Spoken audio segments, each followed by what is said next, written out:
March 18th at 7:01 p.m. And so I'd like to call the meeting to order. And in doing so, I will turn the time over to Councilmember Fitzpatrick so that she can conduct our opening ceremony. Okay, thank you, Mayor.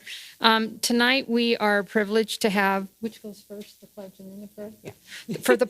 For the pledge, Kira Baldwin is going to offer the Pledge of Allegiance, and she is also going to do, in addition to vocal, doing it in American Sign Language. And then following her will be Jordan Andresen will give the prayer. And both of these young women are from our youth council, and so we're glad to have them here tonight. So, Kira.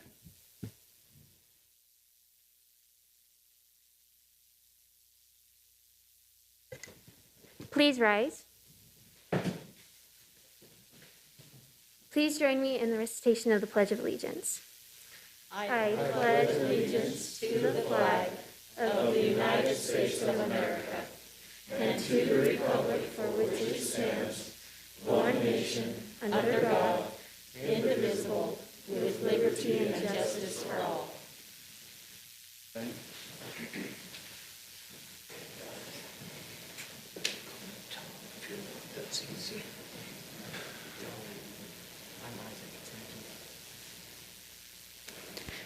Our dear gracious Heavenly Father, we thank Thee for this beautiful day and bless us that we will have a great meeting today. In the name of Jesus Christ, amen. Amen. Excellent. Thank you very much, and thank you for that sign language. That just, I'm sorry, I really respect that knowledge there, and I thought it was very well done. So nice touch. Okay, Council, we have a set of several sets of minutes that we need to approve, so I'll look for action on the minutes. Madam Mayor, I move that we accept minutes to Layton City Council special meeting January 14th, 2021, minutes of Layton City Council meeting February 4th, 2021, and minutes of Layton City Council meeting February 18th, 2021. Okay, is there a second? Second. Okay, and I take it there was no changes or discussion on these, right? Very good. Okay, all in favor of the minutes? Aye. Any opposed? Very good. Okay, thank you for that motion, and we'll go ahead and move on to item number 2, which is our municipal announcements. Does anybody have any municipal announcements? Go ahead, Ms. Patrick. So these don't have anything to do with positions I have, but it was announced today that the Davis Chamber of Commerce is going to move forward with our Taste of the Town on July 24th. So maybe things are getting kind of back to normal. Also, this Saturday, organizations and interfaith groups around our city are participating in the Utah Food Bank's food drive. So hopefully we'll take this opportunity as a city to really support this and help those that are in need in our community. And then also, if you haven't had a chance to go on and Google or go to Governor Cox's page, his Facebook page or whatever, he has declared a state of emergency for a drought declaration in our state. And I think it would do us all well to become familiar with what he's asking us to do as part of that. Anyone else, Council? Zach, do you know when the Arts Council is going to announce any of their program? Yeah, I can get the date exactly. Okay. So, unfortunately, last year we didn't get to see much programming take place over here at the amphitheater. However, they did do a couple of them, and I got to say they did an excellent job in socially distancing and being able to rope off the areas and everything. So, hopefully this year will be a little different scene. So I'll let Mr. Bloxham fill you in there. Yeah, April 15th, Davis Arts Council will announce their summer series, and I kind of got a little sneak peek of what they have in store, and it should be fun for everyone to get involved, and not just from Davis Arts Council, but the city's spring and summer events, and hopefully get back to some sense of normalcy. Okay, thank you very much. Anyone else? When do they open up the rentals? The rental of the Yeah, because usually amphitheater? the rentals were always opened up on April 1st. Well, that's through the Parks and Rec Department you're talking. No, yeah, I just wondered because they I think do they it on the 15th. That changes something. No biggie. Okay. Mr. Price is not here now, so anyway, I'm not sure when they actually open it up, but I know that they, once they get the season figured out, then it certainly calendars out to where they can kind of work around that. Okay. That's it for our municipal announcements, and tonight I do not have any verbal petitions or presentations, so we'll go ahead and move on to item number 4, which is our citizens' comment. And this portion of our meeting is for the citizens to address us with any of their ideas or suggestions. We ask that you keep your comments brief, and at the same time, if there's an item that's already on the agenda, well, actually, we don't have a public hearing here tonight, so I guess we'll allow you to make your comments when necessary. But with that, I'll open it up to our citizens. Does anyone have any comments? Okay, seeing that there's no citizen comments, I'll go ahead and move on to our consent items. And council, I'll look for some direction there on how you'd like to handle item number D. Madam Mayor, I'll make a motion that we separate item D from A, B, and C and handle that separately so that any of the property owners that wish to speak on that particular issue can. Second. Okay, it's been moved in second. So with that, we'll go ahead and proceed with our, I guess I didn't need to take a vote. Do I need to take a vote on that? I mean, we had a head nod earlier, so I know that we all agreed that we'd move item D and take action on that separately. So with that, I'll continue with our consent items. And the first item up will be presented by Mr. Coburn. It's a betterment agreement with the Utah Department of Transportation for lighting improvements along SR 232, or otherwise known as Hillfield Road. So, Mr. Coburn. Thank you, Madam Mayor. Bring before the Council Resolution 2116, a betterment agreement with Utah Department of Transportation for lighting improvements along State Road 232, which is Hillfield Road, from approximately Gordon Avenue to State Road 193. Resolution 2116 authorizes the execution of an agreement with UDOT for a betterment agreement for lighting improvements along Hillfield Road from approximately Gordon Avenue to SR 193. UDOT will advertise and administer construction of the work. The costs shown in this agreement encompass the additional work associated with this project. Layton City has agreed to participate in the cost of the lighting improvements, other items associated with the project. Subject to the attached provisions, UDOT will complete the betterments for lighting improvements along Hillfield Road from approximately Gordon Avenue to State Road 193. Total reimbursement to UDOT by the city for these betterment items is $81,090. Staff would recommend the council adopt Resolution 2116. Okay. Council, do you have any questions regarding this item? I have one. Terry, because we're going to ask for the bases to be customized, is that going to slow the process down at all, or is that company pretty good at doing that? They're good at doing that. It won't slow it down. Just another quick question. Are we going to be able to put banners on those like we do on the other city lights? So, I don't know, during Christmas time. I'd have to check into that. I would imagine we probably could. Yeah, they hook on after most of them. Yeah. Some don't, but a lot of them I will didn't see hook any on after. Yeah. brackets or anything on them. With that being the state road, though, so. But I can check. Okay, thank you. That'd be a good thing to check into. I know that that's kind of like our main corridor, but at the same time, being a state road, I know there might be some restrictions there. But We'll check into it and let you know. perfect. Any other questions? Thank you, Okay, Mayor. thank you. Okay, we'll move on to item B, which is amended plat agreement with the Barlow Retail Subdivision. It's the first amendment. This will be presented by Mr. Chad Wilkinson, and he will also take care of item number C as well.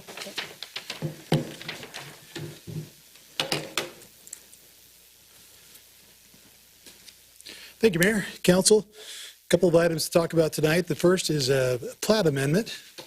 I'll go, hopefully we can get the mouse to connect here.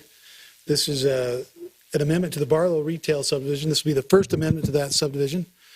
Location of the property is shown there on the map with the red dot. Approximate location there, about 500 North Main Street. This is an aerial photo of the property. You're familiar with the property. This is the Home Depot parcel. You can see some of the existing uses, the young automobile dealership buildings to the north. You've got the mobile home park to the south, vacant parcel to the west, Main Street to the east over here on this side. The proposed parcel, additional lot that's going to be created by this amendment is outlined in green. I'll go a little bit in more detail here in just a moment. This is the original subdivision by way of explanation. So that's just showing how that lot relates to that original subdivision layout. This is the actual amended subdivision plat that's being proposed. You can see lot 102 carves out that little piece there right along Main Street. The proposal is to create this parcel for some future retail development. Specifically, we've got a coffee shop that's wanting to go in at that location. They've submitted for site plan review, which is an administrative review that they're also going through concurrent with this application. Wanted to just show again that aerial photo of the property. You can kind of see right here, this would be that portion of the property shown on that aerial photo. Excuse me.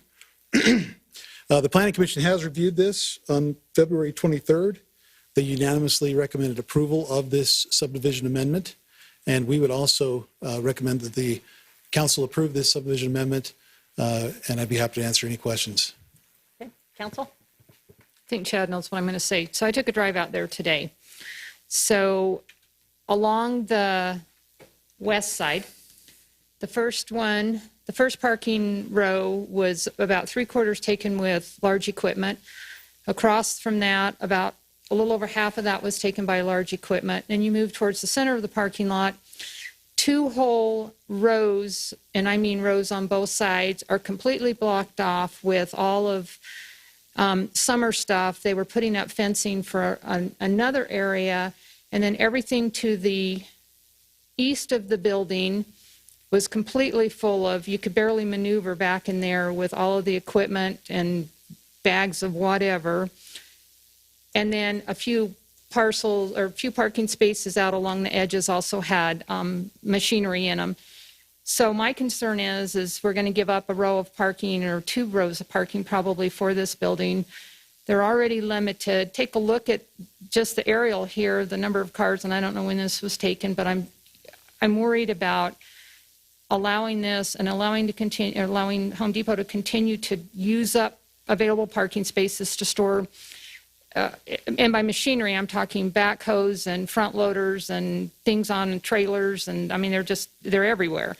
And I question the logic. If they're using this much of theirs, and I know in the conversation I had with Chad, it's a short amount of time, probably a couple of months in the spring and summer months, but that's probably their busier times as well. And the only thing this does will push traffic either out onto the roads or a lot of angry customers because there's no place to park. I'm a little concerned about allowing it unless they deal with, and if the city's willing to monitor that they have enough parking spaces and that they're not taking it up by equipment and dirt and rocks and trees and everything else that they've got sitting there right now. Yeah, happy to answer that. We appreciate the phone call today. We took a look at the parking standards for this site just by way of statistics for the site based on code. The required parking for the Home Depot is 228. There are 466 parking spaces striped on the site. We did some calculations based on, and I want to make sure, just by way of explanation, there is a rental area that you've probably seen as you've been out there. We've already looked at that as far as the amount of parking that they take up, and we've reviewed that in the past to make sure that we still have enough parking once they use those spaces. So I asked my staff to go a step further, though, than just that rental parking and to look at some of these concern areas. So I want to just explain the number that I'm about to give you before I give it to you. But what I had them do is exclude spaces that are historically taken up by sheds. We have a number of spaces where they store, the tough shed type buildings that are being viewed for sale. We've got areas that are historically used for their landscape storage during the spring and summer. So that's usually about these 3 rows, plus or minus. We had them exclude this entire area from, as they looked at the parking that's left over. That has historically been used for storage of materials, including landscape materials and other things. So I had them exclude those. We also looked at just spaces that we could see on the photo that we had that was from, I think our photo we were looking at was from 2018. This one I think is a little bit newer than that, but we just looked at areas where it looked like, hey, yeah, they've historically used those spaces for other things off and on. That included a few more spaces up in this area, kind of closer up to the sheds. So after all that was said and done, looking at those spaces, the number of available spaces was 395. I want to qualify that just a little bit. We've actually, for a long time, haven't included that in those numbers. So this area was always kind of set aside as an expansion or an area where that landscape area might expand out. But 395 spaces are those that are available. 228 is the required parking for the site. So there's more than adequate parking that's even just provided on the site based on code. Just really quick, we didn't in that calculation exclude this area. That is the area that will be taken up by the new use. It's about 40 spaces. So we have, again, 395 available, 228 required. You've got a balance of 170 plus or minus spaces. So you've got enough spaces to take in that area as well with all those other areas excluded. So we do feel comfortable that the site does have enough parking. We are sensitive to the fact that we do have times where they expand their use out into that parking lot with landscape materials, but that's not a permanent situation. That is something that's seasonal. We want to be really careful not to park a site based on those seasonal uses. It's the same kind of thing that we look at when we look at like Black Friday sales with retailers. We want to be careful not to necessarily require parking based on what that one single event for the year is going to require. So we have looked at those numbers very closely. They do meet that. This is not a review of the site plan, but the site plan is also sensitive to making sure that circulation comes through in a way that will not disrupt access through the site. So we did take a look at that. Took even a little closer look after we spoke earlier today, and those are the numbers that we came up with. And if you'd like to see pictures, I have tons of pictures from today because they are pushing way more than what you think they have currently on. I mean, this picture is no representation of what they currently have on that lot. I mean, they have taken up rows and rows and rows of parking that are unusable at this point. Agreed. And this picture, again, when we looked at the parking, we actually excluded 3 rows of parking here. So those numbers that I gave you excluded, many, many spaces that are shown on this picture, including these spaces, the spaces that are used for the rental. So we were careful, the spaces used for the shed too, forgot about those, but we were careful to look at a number of spaces. I think that there's always more that we could do potentially to work on a management of the site with the property owner and make sure that they're properly managing it. We don't want them to expand outside of areas that will decrease their parking, but we do feel comfortable that they far exceed the parking requirements of the code. May I? Yes, go ahead. I know this isn't a site plan, but just high level, is it going to be more of a drive-through than Yep. hey, come on in and sit down and... It's Dutch Bros is the use that's proposed, yep. The Planning Commission, they provided the number of 90% drive-through. That's the number they got. I have a slightly different take than I guess Councilmember Fitzpatrick. I also went there today, and because I had rancheritos for lunch, so I could look at the site, right?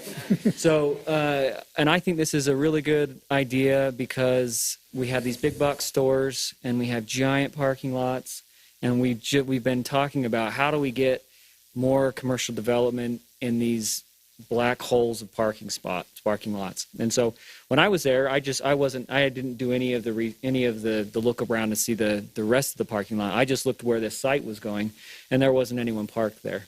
And so I think it's a nice thing. People go there on a Saturday morning and they get their coffee and then go into Home Depot. It seems to be kind of a match made in heaven. I've seen many coffee shops near Home Depot or Lowe's, but that's a good idea to me.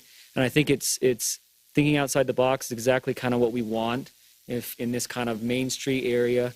And I think it's a good idea, and I'm all for it. So I appreciate the staff and the Planning Commission looking at it and reviewing it. And the fact that it's a coffee shop makes it a lot more feasible to me because we don't have the parking concerns with a coffee shop that has 90% drive-through. Any other comments? Unless we get like the one up on 89 or Starbucks where they're blocking the parking lots because you can't get through because they're so busy. Right. The nice thing about this area, because when I saw it, I was curious what they were going to do with that kind of small space. So I knew there had to be drive-through. So I'm hoping when the site plan comes that there's a lot of discussion about making sure that we don't have those issues. Because my wife goes to Swig all the time, and that place is, on right off Layton Parkway, and that is wrapped around all over the place. And I just hope we realize, and I think I've mentioned this before in meetings, that people are using drive-throughs more and more and more. And so we just need to be aware of that to make sure that we don't have what we see on Antelope with Popeyes, always onto the road. We just got to be cognizant of that. Hey, Chad, do you want to with this. speak to the flow of what you guys are envisioning on this then? Yeah, they've submitted a site plan. I don't have a copy of that here tonight, but the flow comes from this direction. So those lanes line up from this direction. So the queuing will occur on site, and then they'll come out. The exit lane will be right here. So cars won't be stopped here to enter there. They'll have to come through the site and get up here to the north side and then enter that way. Very Yep. good. Okay. Any other questions, council? Okay, seeing that there's none and you're already at the podium, go ahead and on to item number C. Thank you. The next request is for the first step in an annexation petition. The applicant has submitted a petition for annexation. As you'll recall, there are two steps to this process. The first we'll do tonight, which is the acceptance and certification of the annexation petition. If the council chooses to approve that, that will initiate a second step, which is a fairly robust notice requirement. We have to do 45 days of noticing that requires several times of publishing the notice. So that will begin should this be approved by the council tonight. This is the area for the annexation. You can see the red dot over there at about 1,700 west and 1,000 south, about 5.4 acres. Just shown here, outlined in this red, is the annexation area.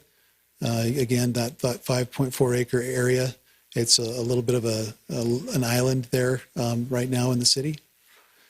This is turned on its side, but I think the surveyor, because of the odd shape of the parcel, wanted to try to make it fit that page the best they could. So north is on the left side of this drawing, but this is the parcel as shown in the annexation request, the petition. So again, this request was submitted. It's been reviewed by the city recorder. We are recommending that we accept and certify the petition. These are two resolutions, 2114 and 2115. We're, again, recommending that you approve these and be happy to answer any questions. Okay. Council, any questions regarding item D? Excuse me, C? Okay, thank you. Looks like you're off the hook then. Okay, we can go ahead and go on to item D and then still collectively vote on these. So Gary, if you wouldn't mind taking on item number D, which we opted to deal with this separately. Thank you very much, Mayor and members of the council. Almost everywhere you go in Layton today, you see construction, and that's a great thing. That's one of the marvelous things about Layton City, is that it's continuing to grow. And one of a major piece of that growth is occurring out west, and will continue to occur out west with the construction of the West Davis corridor. UDOT has just about finished all of the acquisition. In fact, I think they have finished all acquisition. Steve would shake his head for me, for the West Davis corridor. And so each of the cities are putting together what they need to put together in order for us to be able to put together the appropriate frontage roads and to be able to accommodate the traffic that will come off of the West Davis corridor.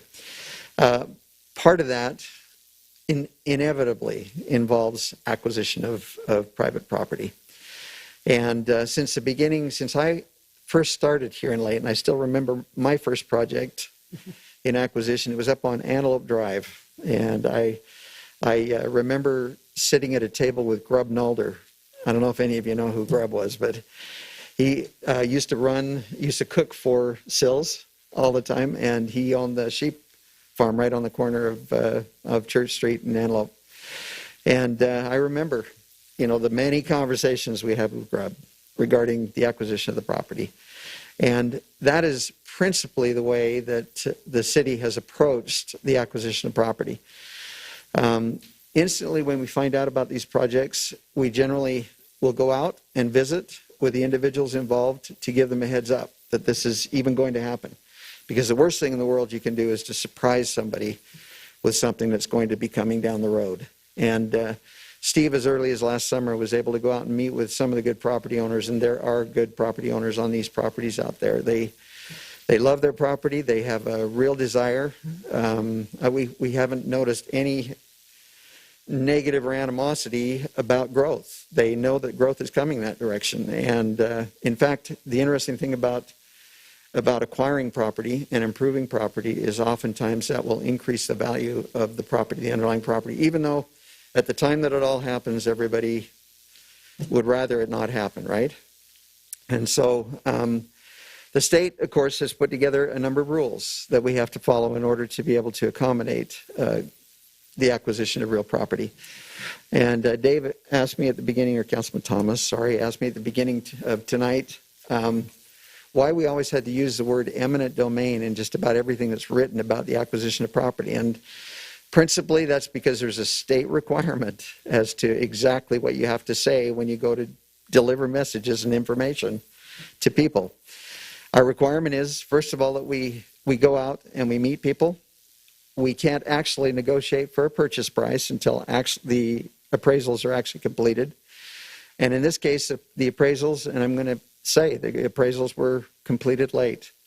And they were completed late because when Steve went out back in September, October, November, the appraiser estimated that he'd be able to complete them in about 3 weeks. Well, it took a lot longer than that because of items that he had going, principally some litigation that he had going, and he has apologized sincerely for that. We've used Dave Van Dremlin and his son Eric on many different projects along with other appraisers, and they've always done an excellent job.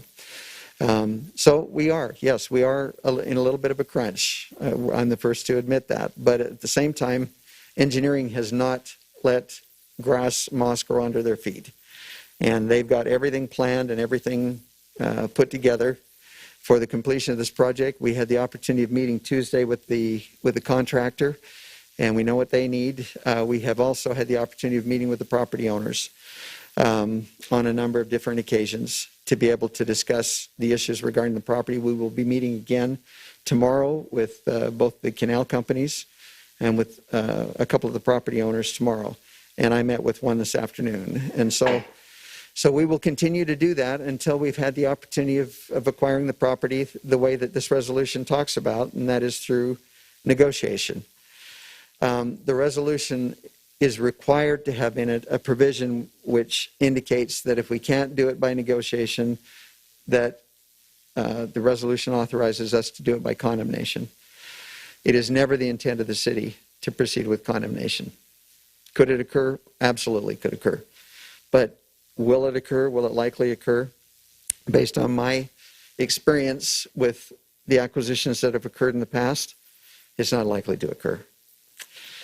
What we have to do tonight is, and what we want to do tonight is we want to give the property owners an opportunity. A letter was sent out earlier today, and it's required to be sent out. The funny thing is, the first thing the letter says, and I think I introduced it to you before, but for those that weren't in the previous meeting, first thing is it says, don't believe your staff that are making offers to you. Now, that's lawyers, right? We're out there making offers to these folks, and the very first thing you're supposed to say under state law is, don't believe them until the city council has taken final action on it. And yeah, it makes sense. It does. It truly makes sense because you are the final determiner or decision maker. It says you can begin to negotiate price once you've got an appraisal. We've got an appraisal on all the parcels that we've agreed to get an appraisal on.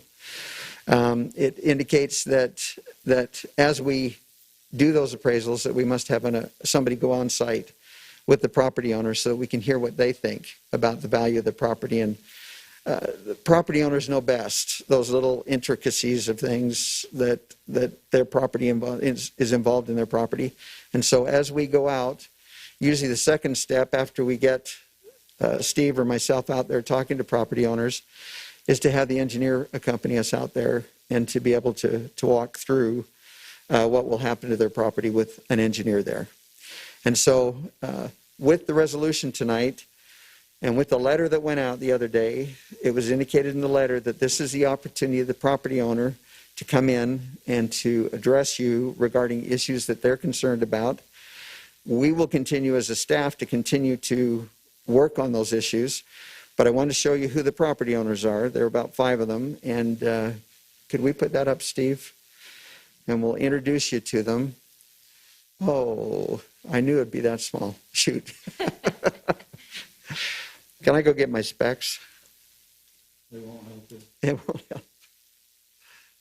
Okay. All right.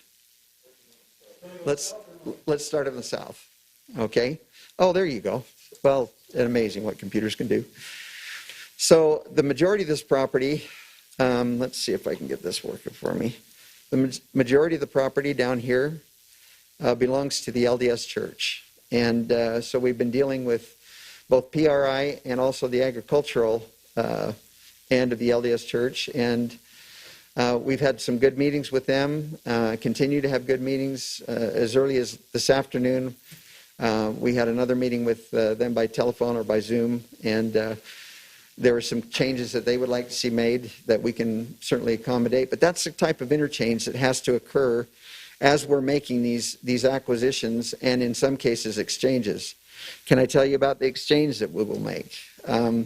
Right here is the detention basin for Harmony Place. And that detention basin is currently owned by the Adams Company or the Terra Venture Corporation. And so that detention basin there will be removed and moved over to right there. And so we will reconstruct a detention basin in a park down at that lower location because of the roads going through at the location it's going through. So that's one exchange that will take place. There may be other exchanges that will also take place between property owners, and we're working through those right now. You've also got the Calandrianis family and the Menace family and the Child family that are involved, and I'm trying to spot those. There they are. Up a little bit, yeah. Right up here in this area. You have Mrs. Chen on the corner, right there. And you have the Allen Company right here in the middle. And those are the 5 property owners that we're actually dealing with right now. There are all kinds of negotiations going on regarding water, regarding the location of the road, regarding the improvements. All of those things are essentially going on right now. And the purpose of tonight is not to get into the details of the appraisal or into the values, but rather to, and if you wanted to do that, you're welcome to have us do that with you. Those are generally done in a closed meeting, and we would probably ask that you go into a closed meeting if you want to ask specifics on value and on how the property is valued and how that's coming along. If you wish more information on that, we can certainly give that to you. If not all of it tonight, which we're probably not prepared to give you tonight, we can give it to you at a future date as we continue to negotiate with these folks. And Gary, so, yes. Can I ask a question? It's Sure. just general. It's right on that topic. When you agree, let's say this resolution's passed, you're negotiating, and the negotiations are not successful with the property owners, and then condemnation has taken place. So I'm just speaking generally, not specific about these property owners, but just condemnation is then moved forward, eminent domain, and we've had appraisals. So how does that work? Can you just how do you value that, or what is the property owner's outcome in that situation? Okay, so we've gone through the eminent domain process. There's a lot of steps that would precede the eminent domain process, because one of the steps is that they do have access to the ombudsman. Mm-hmm. And through the ombudsman, they can actually request a second appraisal. The ombudsman can, if he determines that the appraisals are inadequate. But if we get that far, where we've gone through the ombudsman, gone through that mediation, and we've proceeded all the way to litigation on it, then the final result would be, prior to finally litigating the case, we would get an order of immediate occupancy. In other words, to be able to occupy the property immediately so we can continue with construction. And then the only issue then during the course of the trial is how much? Cost. Is the cost. And then at the conclusion of the trial, we actually put the money in escrow with the court. And then the court actually will release that money and to the successful litigant at that point. Are there any other questions that I can answer before you hear from each of the property owners? I don't know how many. I saw 2 here tonight, and we appreciate you being here. Like I say, they've been wonderful to work with so far, so we appreciate their help. So the Hill family that is south of the storm drain outflow behind Lakeshore Vistas, is that not included in this, or is that, keep going down, it shows them even, keep going, it's that blue one, right? Keep going, right there. So the next box down that says Joseph F. and Rosanna Hill, Okay. that one. Is that included in this, or is that a UDOT? No, that's us. That's us as well. That's us Okay. as well. I'm sorry. That's one I missed, that we have had the opportunity to talk about. Do you want to? Yeah, if I could, that's a proposed storm drain outfall for the project, and so we would need to acquire an easement through there in order to put a storm drain line in. So it would just be the easements from the hill then? Yeah, that's the current proposal. So can that land be accessed, or is that creating a blocked off area that they can't get into, or? Well, I guess they could from the parkway. A buried pipe under the ground in that little skinny portion, and then they can farm over that, or they could use it for whatever they needed to. Obviously, we would ask them not to have structures on it so we could access it. Okay, but would that property be, other than the outfall, would it be developable still? Yeah, any of this land along this corridor would still be developable. Okay. Based on what we're seeing and talking with the property owners. Council, does anyone else have any questions? Okay, with that, then I'll go ahead and open it up to just the property owners who would like to address us. So you're welcome to go to either side. And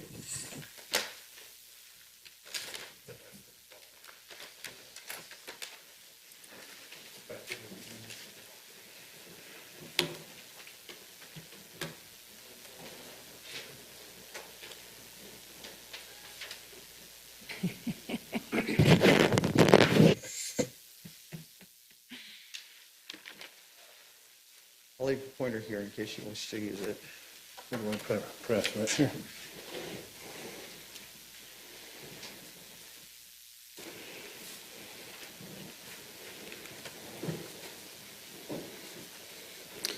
My name is Elliot Christensen. My wife is the owner of about 7 acres, of which about 1.75 acres is apparently being requested for the project. And my wife is the 100% owner. It's her maiden name is Allen, so we have this property here at the top of the map. And some of our land is needed for this segment of Layton Parkway.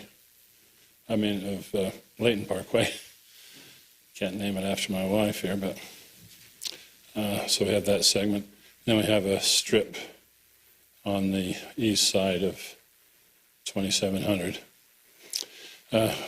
we've had good cooperation from communications with Steve Garside and Ryan over the last few months, and been promised that the appraisal would come, but the appraiser's been tied up, I guess, with litigation, and we have not seen the appraisal yet. And at some point we were optimistic about some possible exchanges, but that discussion hasn't been able to take place, at least so far. So we're not objecting to the Layton Parkway segment. That's about an acre, and we're not objecting to this 50 feet for the east side of 2700. But we do have a triangle. Staff has some reason to not cut it out of this action. Severance damages are pretty significant. And so in this instance, when we first looked at this situation, it was one of those that actually purchasing that entire area would be less expensive than just the roadway and the severance damages, again, because that lot would not be a usable piece of property under the zone. And so as Gary alluded to, this is one of the areas where we were talking about some exchanges. And so we're not set in that. Obviously, knowing Mr. Christensen's position on that, it's something that we still want to work on. But as you can see, this changes the configurations of a lot of property, and we're trying to coordinate those. And so we'll continue to work on that. Thank you, sir. We haven't had the detail that he just talked about there to understand the reasoning there, but we do feel strongly that we'll want to hold on to that. We want to keep the 5-acre size to stay on the green belt, and this kind of moves us down below 5 acres, and so we'll be resisting that particular. Okay, and we'll work on That's it. bring up an interesting point. And did you not receive a copy of the appraisal? No. I thought I'd emailed that to you. Okay, I'll I double got a check. copy of the church appraisal. That's the one I'm talking about. Yeah, we were looking at, perhaps interested in that if we did some exchanges. Correct. But since we haven't heard of any exchange possibilities, we want to have our own property appraised. Okay, this is the first I've heard of that. Yeah. Okay, Because we never had that discussion. okay, all right, thank you. All right. Thank you. Okay. Is there any other property owner here that would like to address the council regarding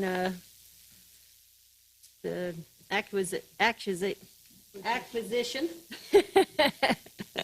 of real property that is going to be along the Layton Parkway and the West Davis corridor?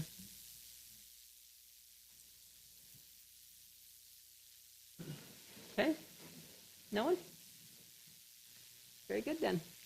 So, council, are you comfortable now? Then go ahead and proceed on your consent items, because if so, then being the fact that we moved item D out of the main body, we have to make 2 votes, right, Gary? Or can we do them all at once? We can do them all at once? Could- Okay. So, council, are you open to go ahead and taking one single action on all of them? Some head nods there? Could I ask a question? Sure. The future general plan, can we overlay that over this? Chad, is that a possibility, just to see what that would look like, or no? They don't have it? Out there was supposed to be in the plan, a business park. I don't know, is that all part of this, or is that off to the other side? On the other side? It'd be west, I think on the west side of this particular area. Okay. It'd be west, right, farther west? The business park, Yes. it'll be at the interchange of Layton Parkway and 27 But are you Yeah. just talking this corner here, or are you talking both sides of the street? I think that's what he's driving at. As far as that, we haven't got the final boundaries, that'll be the land use decision by the council. That's the general area. Does that answer your question? Thank you, Chad. Thanks. Okay, all right. Okay, one more time. Does anybody else have any questions or concerns regarding this before we take any action? Okay, seeing that there's none, then I'll look for a motion regarding the consent items, and we all agreed on that we'll go ahead and make one singular vote on all of them. So. Do. I'll make a motion that we accept all consent items, A, B, C, D. Do you want me to go through them? Kim, do you need him to repeat them for your sake? Second. Okay, you're off that. Very good. Okay, it's been moved in second that we adopt all the consent items as presented. All those in favor, say aye. Aye. Any opposed? Very good. So that concludes our council meeting for this evening, which is March 18th. But council, as I'd mentioned in our work meeting, I do have some additional information I'd like to share with you. So if you'd like to make a motion that we adjourn here and go back to a work meeting, I would appreciate that. So moved. Can I make a comment first? A clarification, sure. Not a clarification, whole new idea. Is that okay? Sure. Not a big- We haven't closed it yet. Some of the, when a map's put up there,